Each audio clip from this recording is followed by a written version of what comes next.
और इस वक्त साउथ दिल्ली के महरौली इलाके से आप लोगों के साथ लाइव जुड़ा हूँ हिंदुस्तान लाइव पर।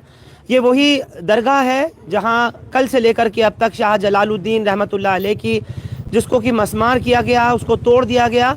शमसुद्दीन अल्तमश के ज़माने से जो ईदगाह पुरानी बनी हुई थी, 700-800 साल पुरानी, वो इस ईदगाह को के पीछे का जो हिस्सा था वो पूरी तरह मसमार कर दिया गया।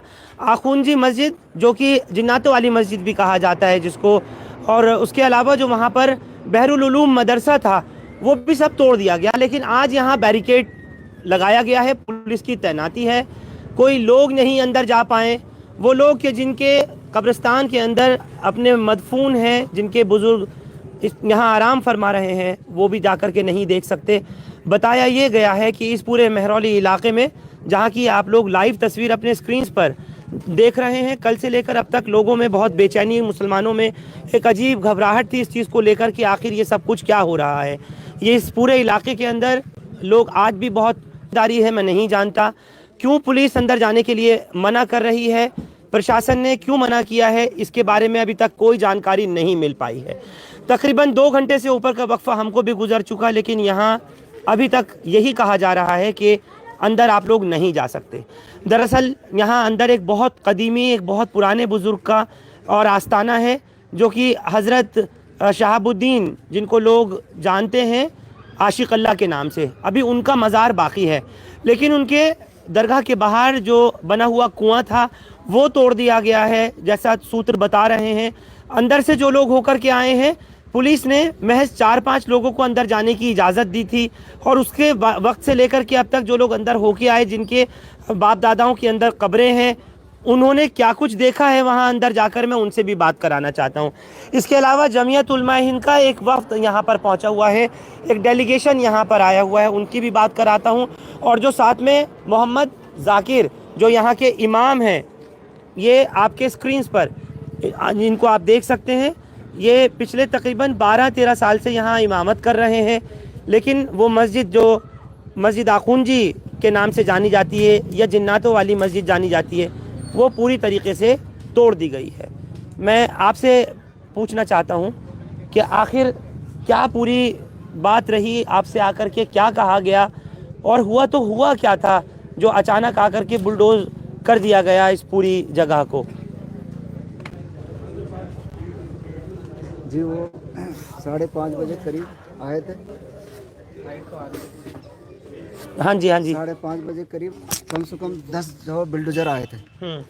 तो मैंने उनसे पूछा जी किस लिए आए, कि जी डीडीए की लैंड है, डिमोलेशन करना है, आप इसे खाली कर दो।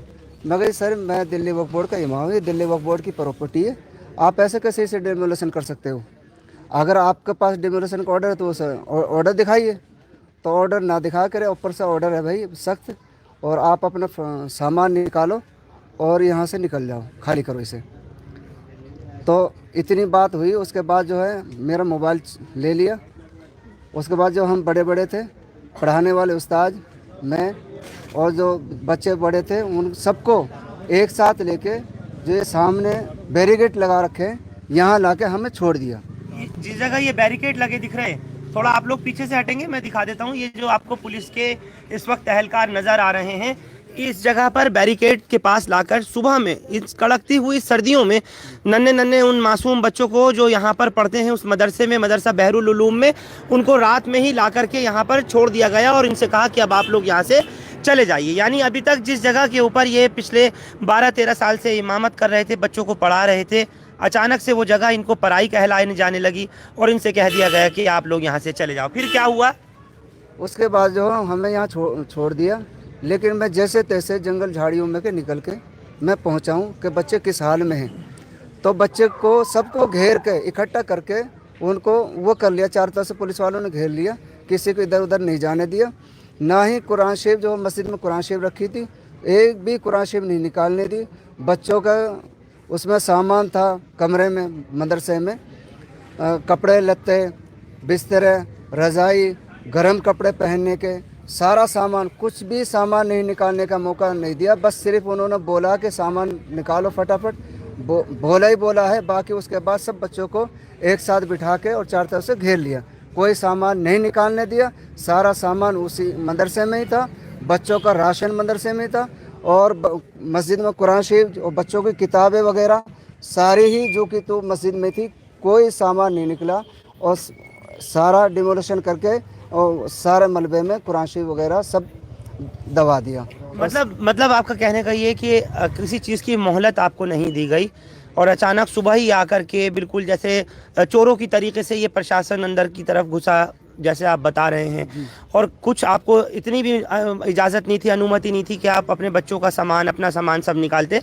और जैसे आप कह रहे हैं कि कुरान शरीफ वगैरह थे वो तक भी सब आप नहीं निकाल पाए। जी। करा क्या फिर इन्होंने उस टाइम सुबह 4 बजे? ये उन्होंने ये करा है कि वो बिल्डोजर लगा दिए तोड़ने के लिए। सबसे पहले वो जो खाना तोड़ा, उसके बाद मस्जिद तोड़ी, मदरसा तोड़ा। और यहाँ हमारे यहाँ एक दरगाह शरीफ है, बुज़ुर्गों का नाम है हज़रत शेख जलालुद्दीन तबरेज़ी रहमतुल्लाह अलैह। दूसरे बुज़ुर्ग का नाम है शेख पर्रेखा रहमतुल्लाह अलैह। वो दोनों का टॉम बना हुआ गुम्बद बनी हुई थी, वो गुम्बद भी तोड़ दी, मज़ारे भी तोड़ दी, बिल्कुल ज़मीन बोस कर दिया, बराबर ज़मीन। मस्जिद बिल्कुल ज़मीन बोस कर दी, कुछ नहीं छोड़ा। और जितनी कब्रें खुर्द बुर्द कर दी, तोड़ दी। कब्रें जो किसी के जो पटाव टूटा मैयत दिख रही है, किसी का कफन दिख रहा है, और कब्रें सारी ज़्यादातर कब्रें तोड़ दी है। और जितनी जंगल में जितनी कब्रें, पुरानी कब्रें हैं, जो ऐतिहासिक कब्रें हैं, 200-250 साल पुरानी कब्रें हैं जो पक्की बनी हुई हैं, उनमें सब में घन बजा है, इनका सब बराबर कर दी। पुलिस पूरी मौजूद थी, पैरामिलिट्री थी, क्योंकि आप यहाँ इमाम हैं, आप रात भर उस वक्त भी यहाँ थे। जी। तो इन्होंने कुछ आपके कहने के बाद भी डराया, धमकाया या कुछ कहा उस वक्त में बच्चों को या आपको?